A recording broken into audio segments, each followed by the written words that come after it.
Welcome, everyone. Welcome to the Straight Outta BPS podcast with Rudy and Jamari. We are back for season 2. We are excited to be here. Thank you for your support. Thank you for everything. Again, my name is Rudy, and with me on this journey is the one and only Jamari Jones, everybody. Glad to be back. We are excited for season 2. Yeah, season 2.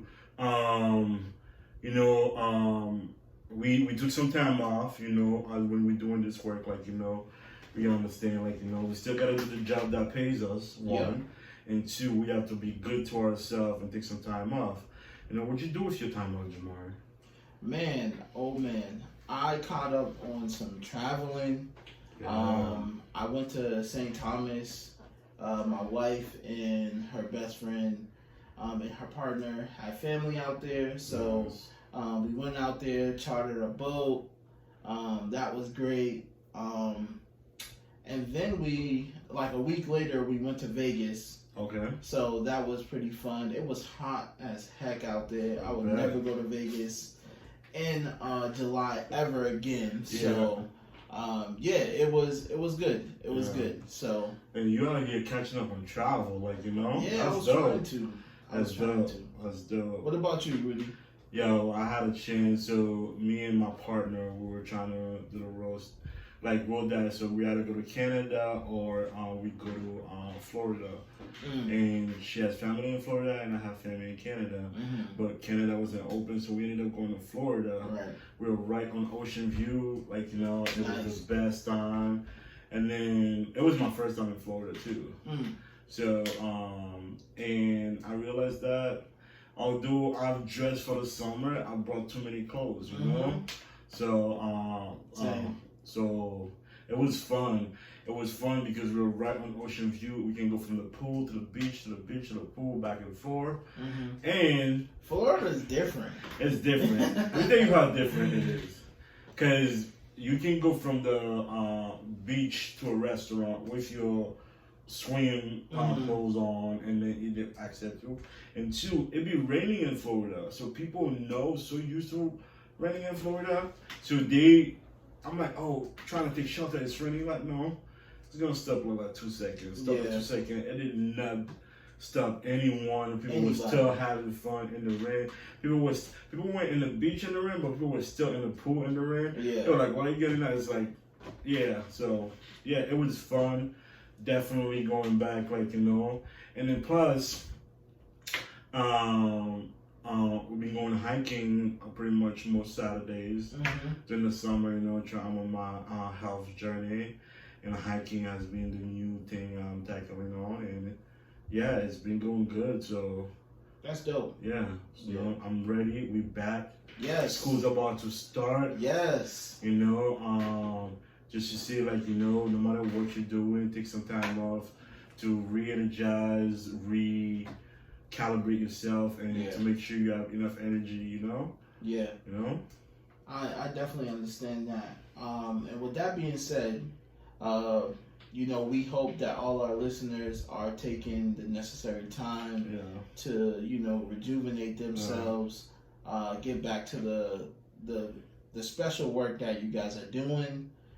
We appreciate you guys for listening and for sharing our podcast. Again, we are on all social media platforms. You can follow us or like our page on Facebook. Follow us on Twitter, also on Instagram. Or if you missed the first season, this is a good chance to go back and listen to our first season of Straight Outta BPS on Apple Podcasts, Google Podcasts, Anchor, and everything like that. And share the podcast with a friend. We appreciate it. It helps us out a lot. So thank you guys. Yeah, thank you. But before we move on, we gotta acknowledge the stuff that are going on around the world. Absolutely. It's been I'm Haitian, and the things that happen in Haiti is just feel like like we're resilient, but it got. I'm not saying it's hopeless, but we can catch a break, and it just like, and the thing about it is like, one part like there's so many people going to different like oppression or like cultural disaster or political disaster. It's just like there's no way you can measure who has it worse. Yeah. But just to see that, like, and it's not just Haiti, because the stuff that's happening in Afghanistan, was the stuff about in Lebanon. I think there's stuff in Greek and other, like, it's all over the world. One thing I know is just like right now I am grateful to be here today. I recognize the privilege that I have as a black man from a Haitian American. Yeah. Like, the privilege that I have to be here. It just sucks, And the truth is like there's like, yes, we can donate. We can do that. Donate if you can to all those. Make sure you do research and not donate to any organization. But it's just like, it doesn't bring people back from the dead, It doesn't, and then it's just like you want to do more than donate, but especially in my case for Haiti, it's just like this endless cycle of political unrest or cultural disaster. It sucks. It hurt, actually had a panic attack when they had the earthquake, and I found out the earthquake happened. Cause you still got family over there. Yeah, I have a sister and a godson over there, and it's just, I'm wondering, I pray that they okay now, but I pray that our luck and we don't run out of prayers. I pray that continue to be okay. I can't wait for us to be reunited one day. Yeah. Yeah. Well, I'm happy that your family's safe. Yeah. When I heard about it, I thought about you, and then I thought about so many of the students at my school. Yeah. Because we do serve a high Haitian population at my school. Yeah. And that it instantly brought me back to when I was a college counselor, and I was reading college essays of students who were there during the first earthquake that happened, and just reading how vivid, the way they wrote about the earthquake and people dying, people being under rebel, and I was just like, this is just horrible. And to be honest, you guys can't catch a break, man. Yeah. It's been one thing after another, and all we can do is pray and hope for the best, and hope that things get better. But I think one huge thing is that you said was, if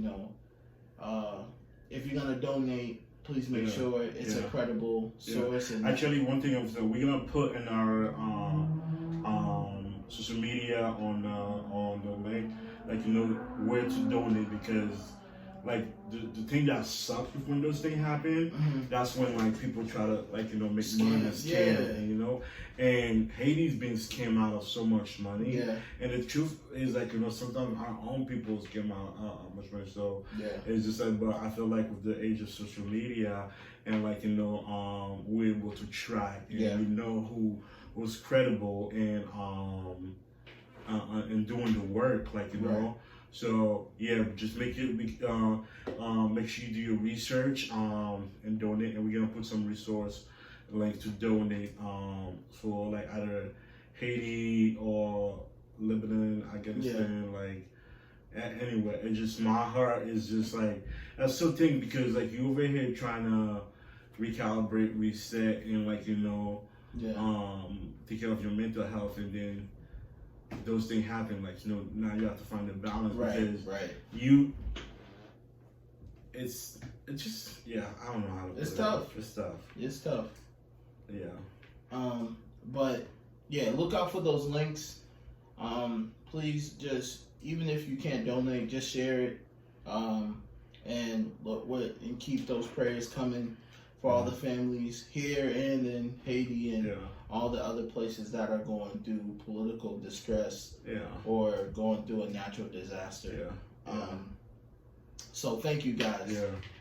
So we should tap into some before we go into the thing. Yeah. So when we first started this, we were trying to be fancy, while being ourselves. Like, you know, we're trying to find some bullet points of what are we trying to do? What is the goal? Because we say it very often. We started the podcast, but we want to grow this. We want to create a true community, like, you know. Right. So we had a mini retreat. Yeah. And then we decided to bring back some of those goals we had for the podcast, right? What are some of them? One of them was to make sure that we are achieving the goals as far as, like, we had this mantra, kind of like a mantra, and it's kind of the base of our kind of podcast. And one of the things we wanted to do was to advocate, innovate, motivate, elevate, and educate people that listen to the podcast or start building a community around that. And I think that with our first season, we kind of did all that into one. But moving on, I think we wanted to dedicate this second season to advocacy, to the topics that we're bringing in the forefront, and hopefully to inspire other people to advocate as well during this time. So like every approach we're gonna take this season, gonna be about the advocacy. Like, you know, there may be, like, you know, when you talk about advocacy, like, you know, it kind of like somewhat like there's an interconnection with the other one, but we're really gonna try to dive into advocacy. And we have some topics coming up, so I'm excited for that. So yeah, be on the lookout. So this is the season of advocacy. Yes, sir. I'm excited for it, and I hope you guys are as well, and that, you know, it lights a fire under you, because I know it's lit a fire under us, and it kind of keeps us in I don't know what the word is for it, accountable. It keeps us accountable for the things that we're saying, and that's what we really want to do. We just don't want to say things on this podcast and then not do it and it fall to the wayside, but we want accountability. So let's get into the views. Accountability. Remember, you still got swimming. I'm using this is shameless plug, and this is plug. So Jamari and I are supposed to learn how to swim classes. So keeping me accountable. So I'm trying to find out some classes. You know, the schedule hasn't been working out, but so we gotta learn how to swim.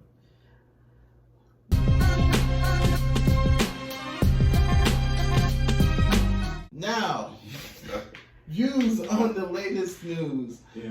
This is the segment where we talk about what's going on in Boston or in the world. And so the first thing that I found, Rudy, was a news article speaking about low-income school districts are receiving Game Changer Student Opportunity Act. It says Student Opportunity Act funding. Will achievement gaps finally shrink? So, as you know, when we went through the pandemic, there's been a lot of talk about the learning gap widening even further than it already had. In the article, it talks about how certain school districts that were on the lower rank, meaning that they already didn't have funding, or they had to cut back funding, lose a lot of teachers, will be getting this Opportunity Act funding to replace those kind of that gap that was happening. So they're going to be getting a substantial amount of money to help the school district. One of the things in the article that it said was that, for example, fewer than 1/3 of Black Latino fourth graders read at grade level in 2017, and less than half of the rate of white students. So compared to a district that is highly populated with Latino and brown students, white students read at a higher rate, and it's because that the districts that are highly populated with white children or white people, they get more funding, such as like maybe Newton or Sudbury or something like that. And then they said part of the reason behind the discrepancies is that the school is in the wealthier communities spend far more money than those in low income cities due to higher local tax revenues. And this was something that was out of my realm, and I don't know a lot about tax revenues, but I can see how that can play a factor. And then meaning that low income areas spend less per child, where high income areas spend more. So this funding is game changer. Hopefully that it would level the playing field, but I have some issues with it. As far as a few questions that I need to be answered.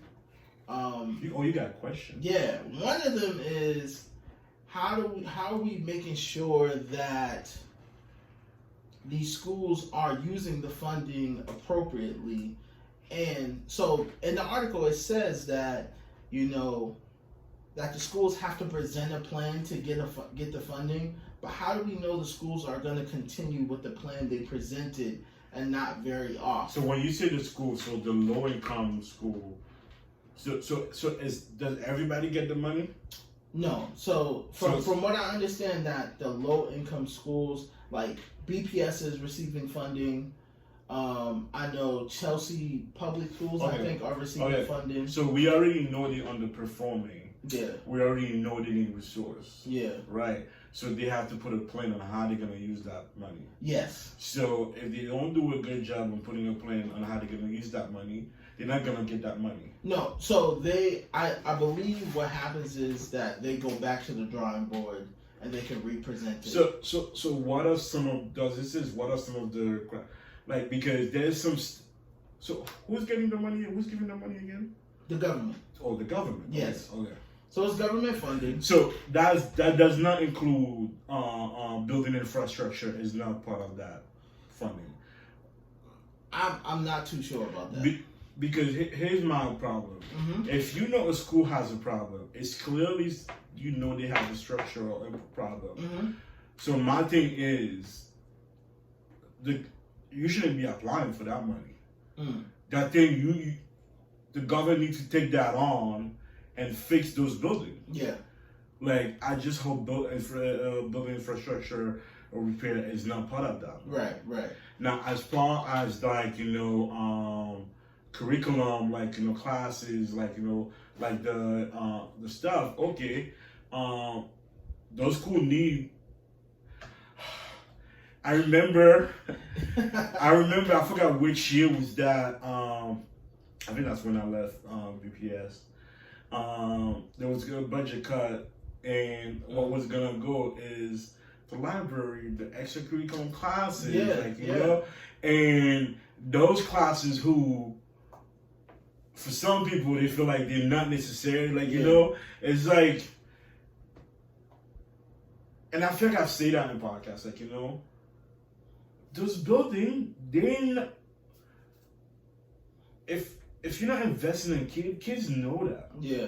They're not gonna want to come. Right. Because guess what? I went to Hyper High. Yeah. And I went to take the SAT at Milton. It's a whole different ballgame. I walked and I was like, Yeah. So I'm like, oh, this is how it is. Yeah. Like, you heard people talk, right. but being in the building, like, it's like, different. I was chill. The whole building was like AC, like central air, like cooling. Yeah. Like smart board, all that. It's just like we have this one smart board that everybody share. That's on a wheel that you carry from class to class, elevator to elevator. You have an elevator, like on that floor. So so like there was like that's why I said like this pandemic. Like, yes, you count all the bads that happen. Yeah. But everything exposes, like, and I will be interested to see how people move on but there's that part also, that money. You're getting that money. Let's say the school getting that money. Mm-hmm. Gentrification is happening. Yep. So who's gonna benefit from those investment? One, long term. Right. Two, and we know. Public school make money based on I think it's what is the taxes? I forget, to be honest. I forgot what called some house taxes, like if you live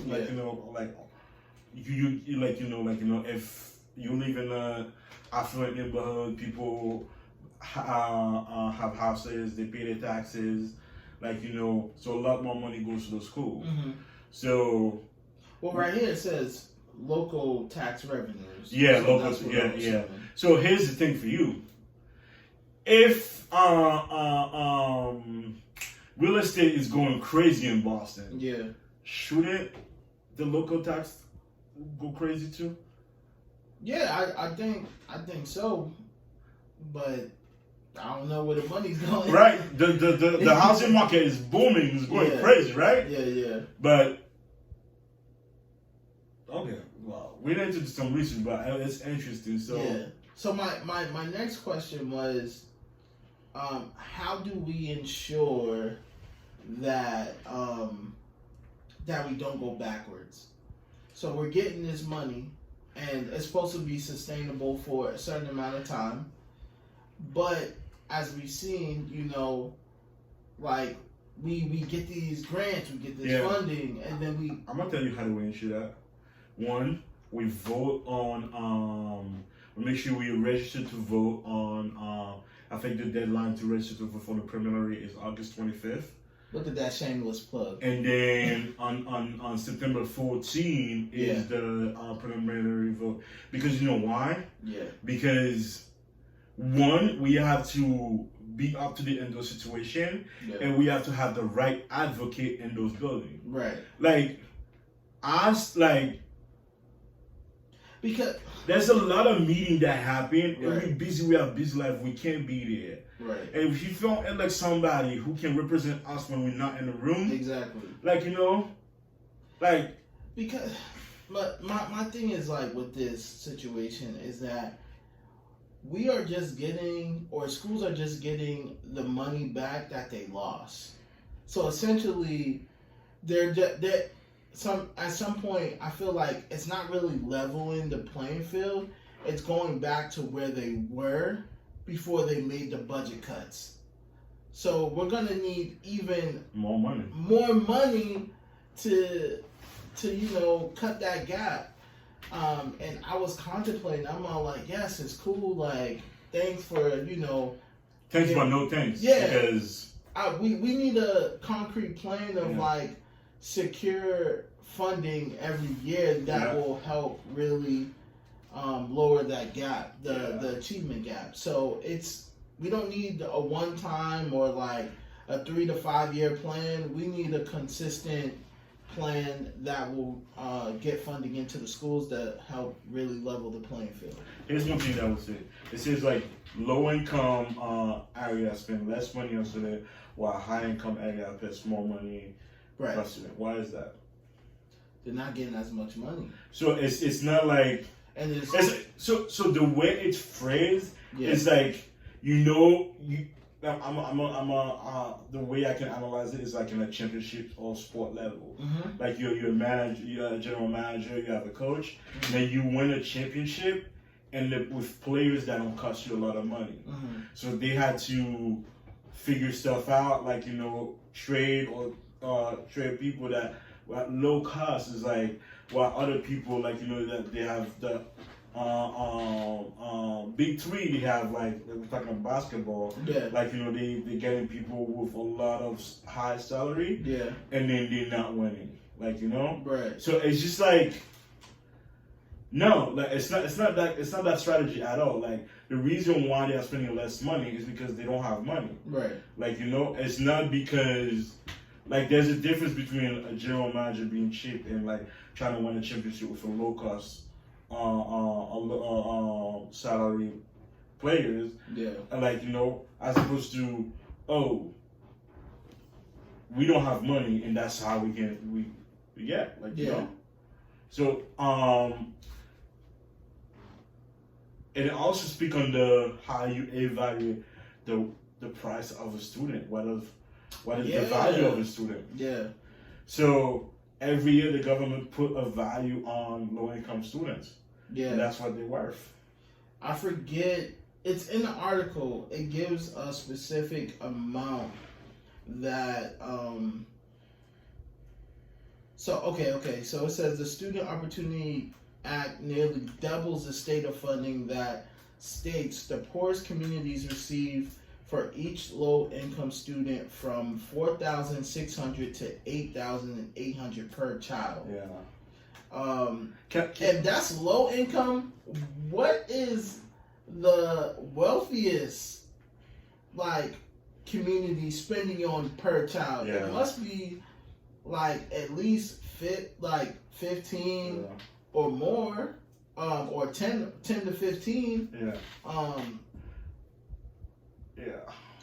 So, and then it says the act also increases money for special education students and English language learners, which is great.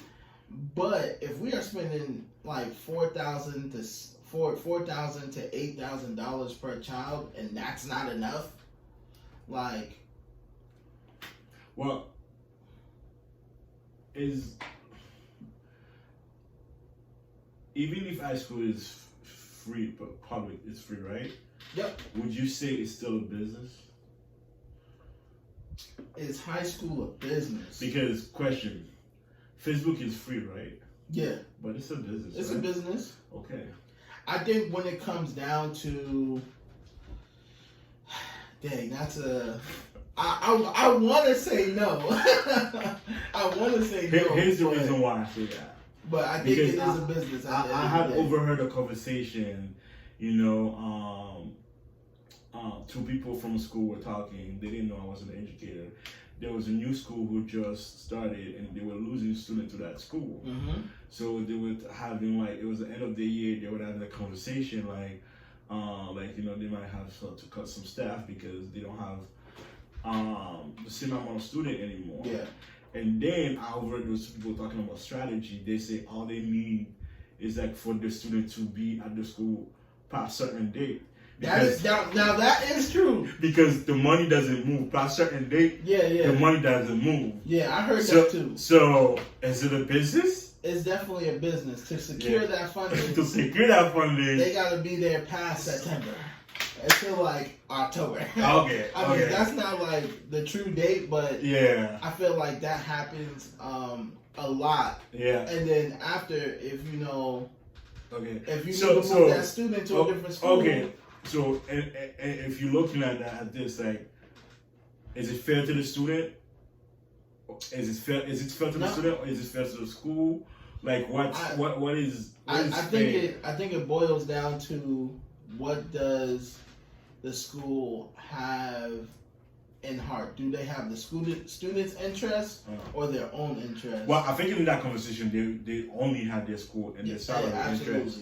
Like, you know, I think it's like, to find out, like, the student interest, now you have to go down and investigate why. So instead of trying to strategize, like, oh, let's try to keep them until a certain day, because guess what, student and parent don't know those dates. But, like, you know, but shoot, I don't know those dates.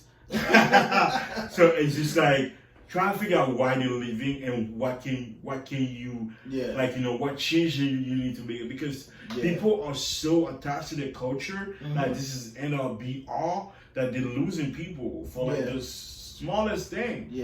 Like, and sometimes culture needs to be changed. So the question is public school a business, yes or no? I feel like it's a business, man. Okay. It's a business to a certain extent. It's a business to us. I will accept that. Yeah. All right. So let us know, is public school a business or not? Right. Yeah. Let us know in the comments. Yeah. All right. So our next topic.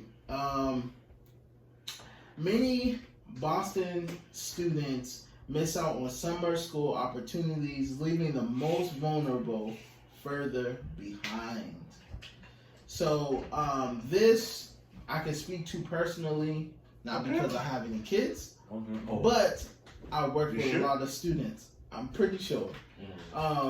So at the end of the school year, during the school year, we usually have summer jobs. Like we work with kids, you know. And this year it was a lot tougher to get kids jobs. Where do you guys usually get those kids jobs? Tell us how tough it was. So like summer camps, the Y, the Boys and Girls Club, PIC. PIC private is a big industry council. PIC is, shout out to PIC. PIC is a big deal. Local stores. Like JP Lakes accepts a lot of our students. So there was a limited spot because most of the people usually accept students, they don't have a lot of in-person hours. I think so. So the article talks about how nearly 15,000 Boston children did not have access to summer programming. But the money was available. Yes. The money. So our superintendent set a goal to create summer plan for every student to make sure that they had, like, we knew what they were gonna do for the summer. And I felt like that wasn't really realistic. One, because it came at the very end of the year. So there was not enough time to plan for that, to outreach, to figure out. Because summer stuff, outreach starts in like February. Like, you know, that's why I tell my students, like, you try to internship, you have to secure that like past February, then you like reaching, like you might find a little bit, but like March, there should not be any position available because if you do your thing right. And then things that, you know, Boston would take a long time with the I forget what it's called. It's the Boston Jobs, and like you can work at City Hall and like the hotline and everything like that. So, and that was taking pretty long too, and I could only imagine why. But in the article, it also talked about how parents felt like they didn't know, or there needs to be a better way of reaching out to families. So that's a big thing, because let me tell you, y'all know how to reach out to parents when the kids needs discipline. So when it needs to be money, like the same energy, you know. So I guess family, I can speak to both sides because, you know, I sent emails out about summer opportunities, but then also, at least for my school, they created these lists of summer programming during the summer, and we didn't get we got some kids that showed up. So did you have a target goal of student and jobs you wanted, that you had as numbers? So there's two things about summer programming. One of them was like maybe not being paid. The other goal was to, you know, to combat like summer, like to continue having them learn throughout the summer. So like I tried to host a college and career like summer programming thing, and I got a few kids that did come, but they were getting paid, right? No, they weren't getting paid. It was to help them with college and career stuff for next year.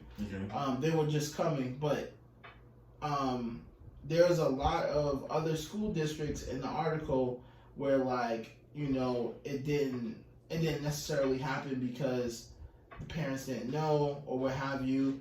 But at least for our school district, it was kind of like an epic fail. Yeah. I just think that we didn't have enough time. Plus, teachers, school leaders, principals, we were all burnt out. Yeah. You know what I mean? To ask us to do another thing. So would you say was hard. How was that in comparison to last summer? So last summer it was a little bit different because at least I feel like, and I was working with a different population. Yeah. So I was working with 12th graders. They already had jobs and they were graduating. But Yeah. I feel like there was a lot more camps going on. You can get a lot more jobs like at the city of Boston. Last summer? During COVID? When No. Oh, nah. I thought you meant the summer before last. I was talking about the lockdown, like how. Oh, nah. It was trash, man. Okay. It was trash. Okay. It was trash. Okay. My bad. I misunderstood. So yeah, it was trash. A lot of kids didn't do anything. Okay. At least there was summer school. It was online. Okay. But I don't think there were a lot of opportunities. Okay. Yeah.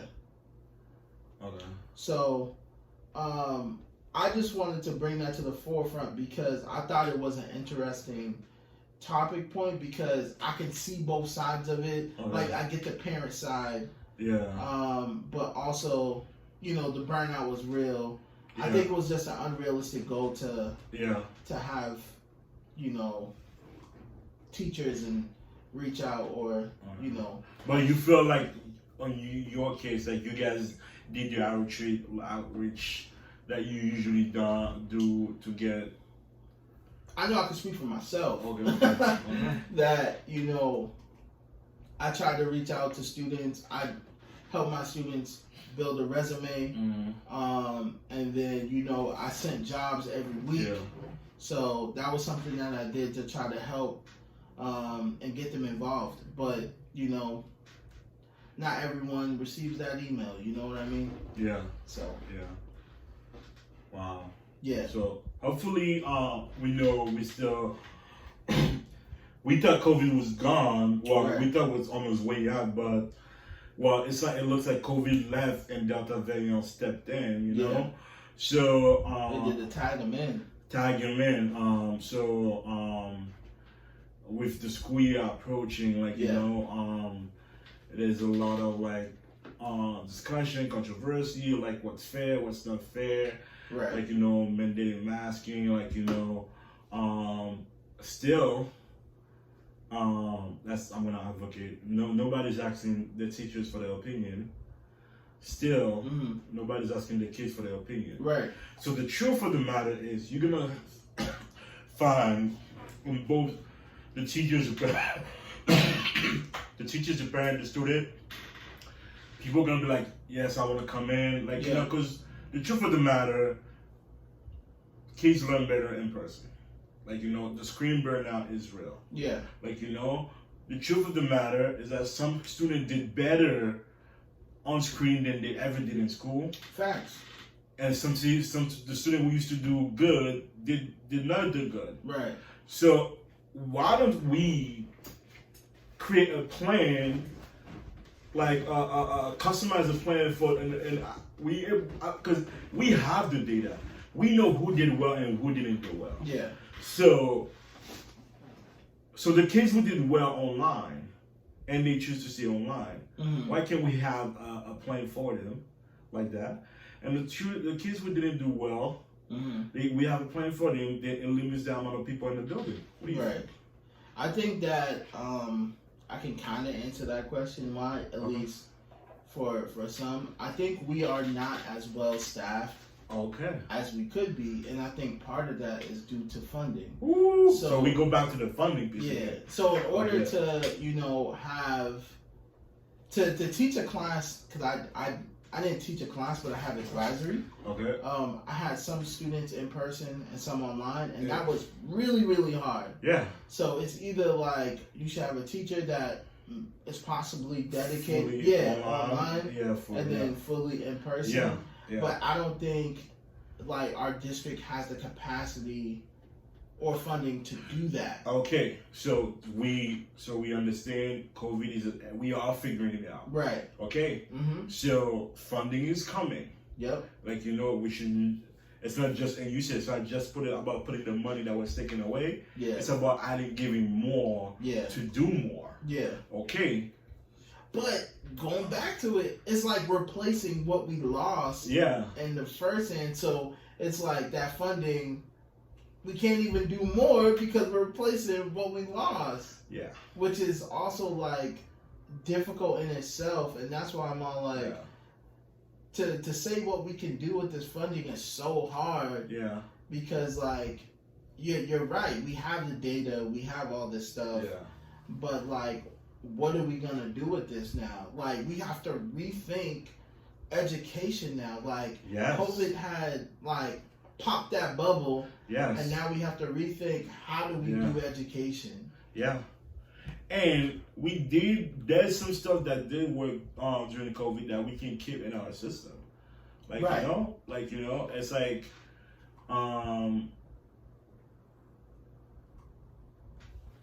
the norm is broken. Yeah. The norm is broken. We have to be okay to evolve to create new things, innovate, create new things and try new things, and as we have to figure out a way, we cannot try to go back to what was, because what was never worked. Yeah.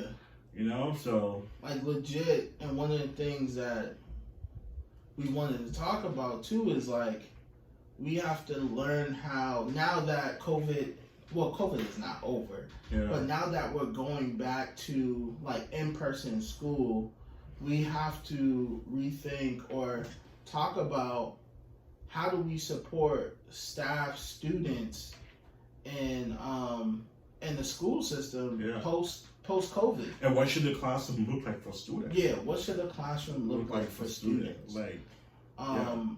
And what are some things that we should be doing? Because in reality, students have to learn how to be in the educational setting again. Yeah. And remember how to learn. Yeah. And remember how to engage with one another or with an adult.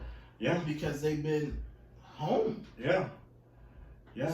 Like, what? I necessarily don't have the answers to everything, but this is something that we should have been talking about before, starting school in a few weeks. Yeah, it's coming. It's coming. So like about 2.5 weeks away. Yeah. For you? Yeah. Yeah. Yeah. So we are back. This is the season of advocacy. We advocating, so this is exciting. I'm excited for season 2. We have some more things coming. Yeah. As usual, thank you for your support. Absolutely. Thank you for everything you do. Again, we're gonna pose this question, how are we going to support student and staff post-pandemic, and what should the classroom look like for students? Right. Yeah. What are you guys gonna do in the classroom? If you're a teacher, do you have any ideas on and plus, if there are any teachers out here who wants to come in and have this conversation with us, we welcome it. We want to have more of y'all. We'd love to have you on. Thank you guys. This is Straight Out of BPS Podcast. Thank you. See you later.